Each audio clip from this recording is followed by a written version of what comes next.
Histoire assez incroyable. J'ai rencontré ce gars-là tout à l'heure à Monaco. Et le truc le plus incroyable là-dedans, quand t'es à Monaco, tu vois souvent des gens un peu célèbres. C'est normal, c'est un bel endroit, les gens ils sont attirés par ça.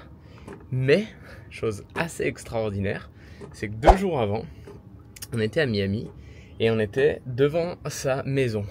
Parce qu'on a fait un tour, c'est un truc qui se fait bien, tu fais un tour en bateau et tu passes devant toutes les maisons célèbres de la baie de Biscayne, donc entre Miami Beach et Miami Downtown, donc la terre quoi.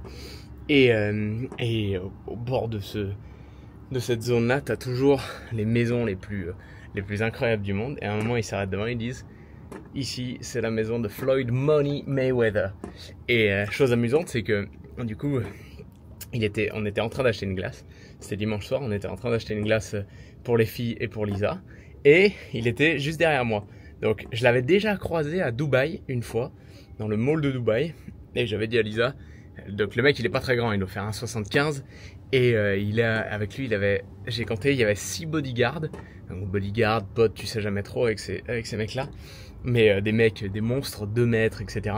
Et il était entouré de ces gars là et donc il vient prendre une glace juste derrière moi. Et donc étant donné qu'on était allé à Miami 2 jours avant, je lui ai dit you know what, it's funny. Donc je lui ai dit hey, écoute c'est marrant parce que on était il y a 2 jours devant chez toi, donc si t'as entendu un mec sur le bateau dire ça c'est la maison de Floyd Mayweather, etc., sache que c'est ce qu'ils font dans les tours. Et donc un de ses collègues dit ah tu vois c'est ça qu'ils disent quand ils s'arrêtent avec les bateaux. Et donc on a discuté 2 minutes, littéralement, parce qu'il m'a demandé, donc il a vu les filles, elles étaient habillées pareil, donc il m'a demandé c'est des jumelles, ah non il y en a une plus grande que l'autre, et je lui ai dit ouais 2 et 4, et il me dit ben moi j'ai mon petit-fils qui a 4 ans. Je lui ai dit petit-fils, mais putain, je lui ai dit tu fais jeune. Et après je lui ai dit t'as quel âge? Et il chuchote comme ça, il me dit 0. Et il me fait comme ça, il me dit dis-le pas, en gros dis-le pas, j'ai 50. Et bref, incroyable, le mec il est en forme, etc. Et la seconde avant, je venais de filmer un endroit, c'était, pour ceux qui connaissent Monaco, vous voyez où c'est, Goyard, donc juste en dessous du café de l'hôtel de Paris, pardon, et en dessous, t'as des magasins de luxe, et notamment Goyard, et c'était dimanche, fin de journée, et t'avais littéralement la queue devant Goyard. Et je venais de le filmer, ça se trouve je mettrai l'extrait vidéo là, et donc il y a la queue devant, et en fait je me dis à ce moment-là, tu sais, tout le monde dit que c'est la crise, etc., que les choses sont chères, que plus personne peut se payer quoi que ce soit, mais en fait... Il faut toujours se rappeler une chose, c'est que les choses que tu as du mal à te payer, il y a des gens qui les possèdent. Donc, il y a des gens qui ont de l'argent. Le tout, c'est de se mettre du bon côté de la transaction.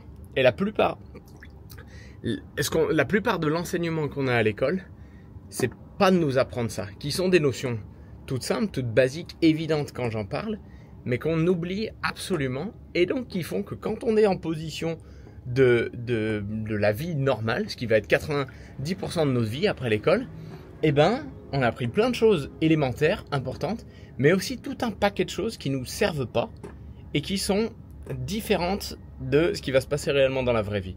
Moi, j'aurais aimé qu'on m'apprenne à l'école, et j'ai eu de la chance de trouver, d'être curieux et d'avoir envie de plus et de trouver une opportunité qui répondait à ça, mais j'aurais aimé qu'on puisse m'apprendre à l'école que des notions toutes bêtes que s'il y a des choses à vendre, c'est qu'il y a des gens qui les vendent. Et que ceux qui vendent, ils vendent plus cher que ce qu'ils achètent eux, et ils gagnent cet argent-là. Et cet argent-là, c'est ce qui les rend riches par la suite, et ainsi de suite. Et des notions toutes basiques de se mettre au bon endroit, alors que, par exemple, il m'a fallu attendre ma 2e année de master, donc 5e année après les études, pour avoir un cours de vente. Et en toute honnêteté, c'était pas pris au sérieux, c'était pas très bien fait, pas parce que le gars était pas bon, mais juste parce que c'était tellement, la vente est tellement mal vue, alors que tu achètes des trucs tous les jours, tu consommes tous les jours, tout le monde consomme constamment, mais la vente est tellement mal vue que tu es t'es juste mal positionné et que tu le prends pas au sérieux, alors que c'est littéralement ce qui peut changer ta vie. Et un gars comme Mayweather, par exemple, c'est un mec qui est un excellent vendeur. Pourquoi? Donc c'est un boxeur extraordinaire. Je crois qu'il est à 51-0, donc Il a gagné 51 combats, il n'a jamais perdu un combat. C'est un défenseur énorme, mais il est excellent. Bon, c'est pas moi qui vais l'apprendre. Sachez que j'ai des moustiques dans cette piscine. Le soir aussi, c'est une catastrophe. Mais bon, faut choisir ses problèmes. Et ce Mayweather, quand tu compares, il y a très probablement plein de mecs aussi bons que lui en boxe. Mais la boxe, particulièrement, c'est un métier où il faut se promotionner. Et il n'y a personne qui va mieux te promotionner que toi. Et un gars comme Mayweather, il a toujours su se promotionner. Son surnom, c'est Floyd Money Mayweather. C'est un point, on s'en fout, c'est pas... Est-ce que c'est comme ça que tu voudrais être promotionné ou non, on s'en fout. Mais lui, il a trouvé son angle. Et son angle, ça l'a rendu attractif. Et ça l'a rendu attractif au point que quand les gens veulent regarder un combat et quand ils savent que Mayweather va combattre, ils sont acharnés et ils ont envie d'écouter. McGregor, c'est pareil. Est-ce que c'est les meilleurs des meilleurs de tous les temps? Est-ce que c'est les plus beaux à avoir boxé, etc., à combattre? Pas nécessairement, mais c'est ceux qui savent le plus se vendre. Ils ont su souvent bénéficier d'un ou deux coups d'éclat, mais derrière, ils ont assuré. Et il faut comprendre que ça, dans la vie, dans l'éducation classique, dans l'école notamment, ou en famille, ou autour de nous, on nous le met pas en avant. Et donc, on se retrouve à faire beaucoup de tâches qui sont des tâches qui ne sont pas des tâches très rémunératrices. Je viens de trouver une abeille. Qui ne sont pas des tâches très rémunératrices. Et donc, on se retrouve à galérer la plupart de sa vie. Pourquoi? Juste parce qu'on ne nous a pas enseigné. Ce qui fait que ta qualité de vie, elle est meilleure.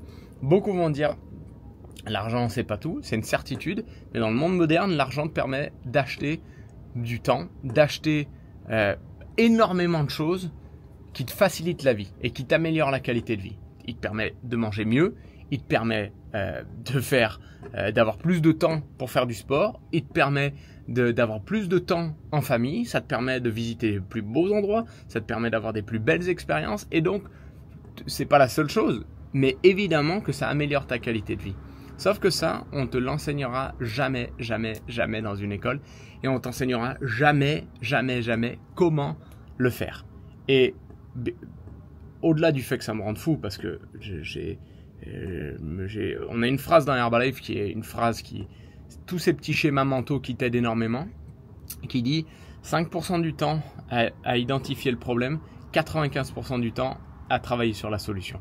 Et là, forcément, quand on est en conversation comme ça vidéo, je suis souvent à identifier le problème parce que pour beaucoup, avant de trouver la solution, il faut déjà avoir vu qu'il y a un problème.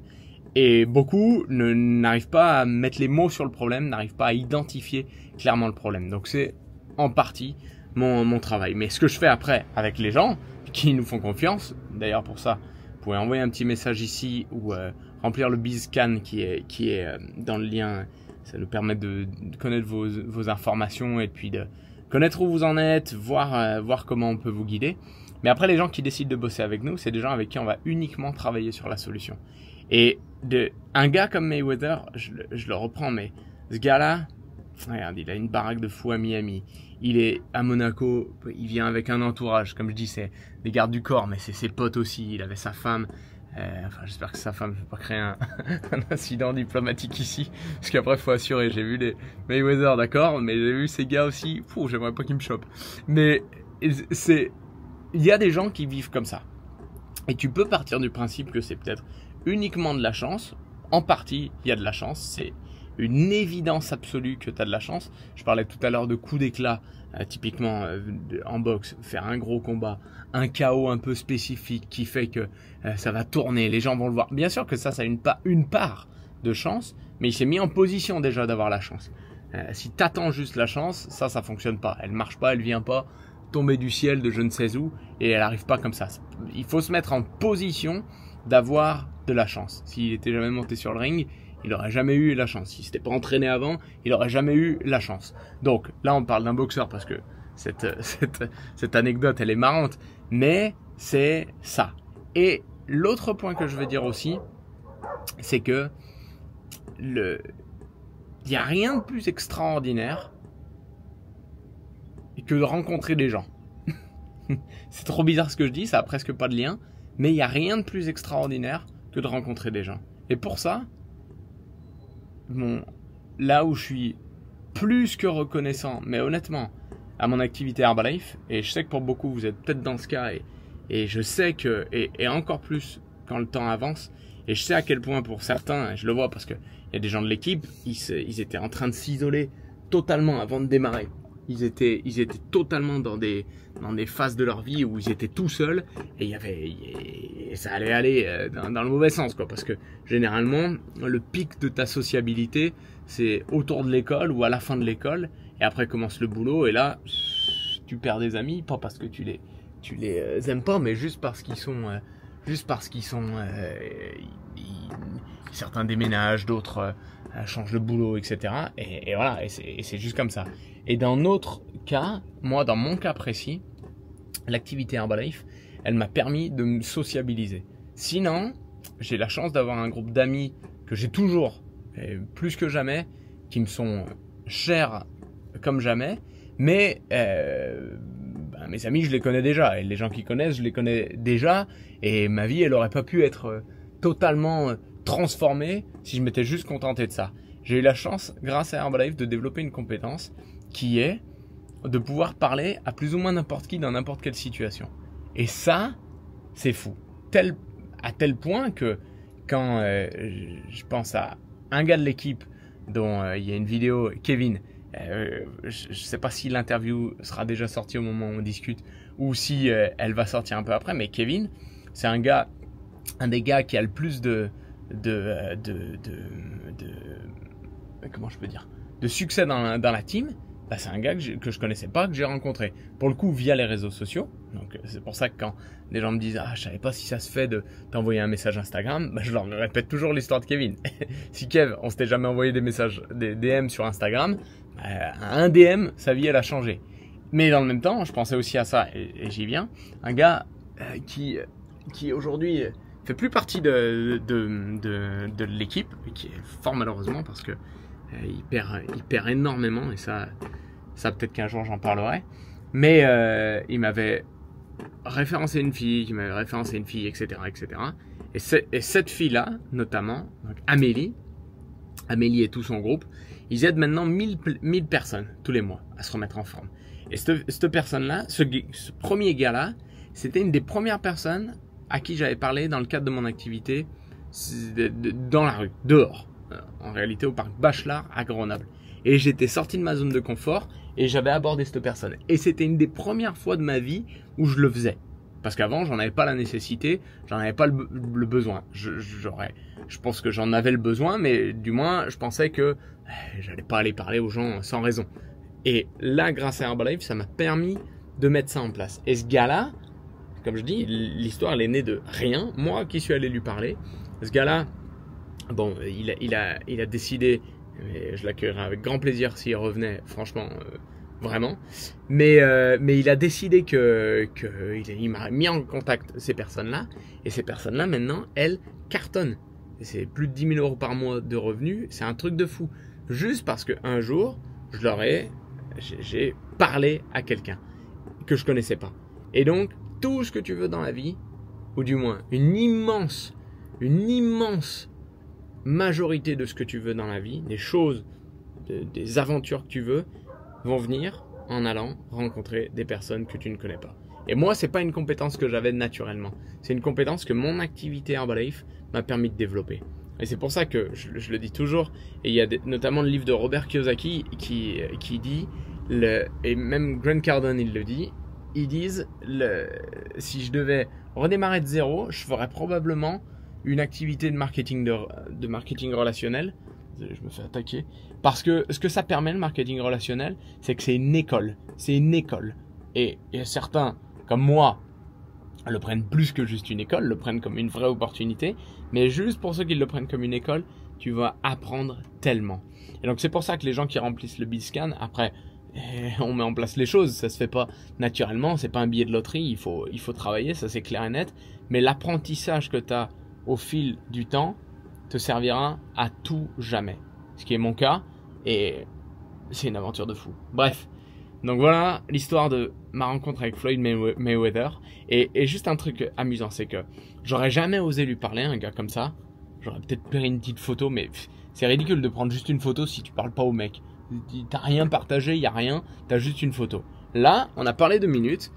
Donc, il m'a même dit un truc. Parce que j'ai pris 2 boules de glace dans des cornets. Enfin, les filles, elles ont pris aussi des glaces dans des cornets. Et lui, quand il a commandé sa glace, il a dit... Ah non, enfin, ouais, dans les cornets. Moi, je prends dans une cup, dans une... je sais pas comment on dit. Enfin, bon, un pot. Et il dit, ah, moi, je peux pas me permettre parce que lui, avec son âge, il peut, en parlant de moi. Mais moi, là, à mon âge, je peux plus. Donc, je prends dans un pot. Il a dit ça. Donc, c'était marrant. Évidemment qu'il peut, mais peu importe, c'était sa décision. Et donc on a échangé, littéralement, je dis 2 minutes, c'était peut-être une minute de conversation, on s'est checké, etc. Il se souvient pas de moi, il en a rien à taper. Mais, après, je lui ai demandé une petite photo à la suite de ça. Mais tout ça pour dire que jamais j'aurais pu parler. Et là, j'ai une histoire à raconter. Et toute ma vie, même si je suis fan de personnes et que j'en ai honnêtement rien à taper des célébrités, difficile de faire. Et quelqu'un qui en a plus rien à taper que moi. Mais... bon, ce gars, il a des accomplissements qui sont inspirants. C'est un des plus grands boxeurs de tous les temps. J'ai une petite histoire à raconter. Et j'ai pas juste une histoire. Ah, je l'ai vu et il était resté à 50 mètres de moi. Et rien. Là, j'ai échangé 1 minute avec lui. Donc ça, sans mon activité Herbalife, j'aurais jamais pu le faire. Donc je suis reconnaissant sur plein de trucs, mais notamment sur ça. Sur ce, ça fait 16 minutes que je parle. Et là, j'ai la piscine qui m'appelle sérieusement. Allez, ciao tout le monde.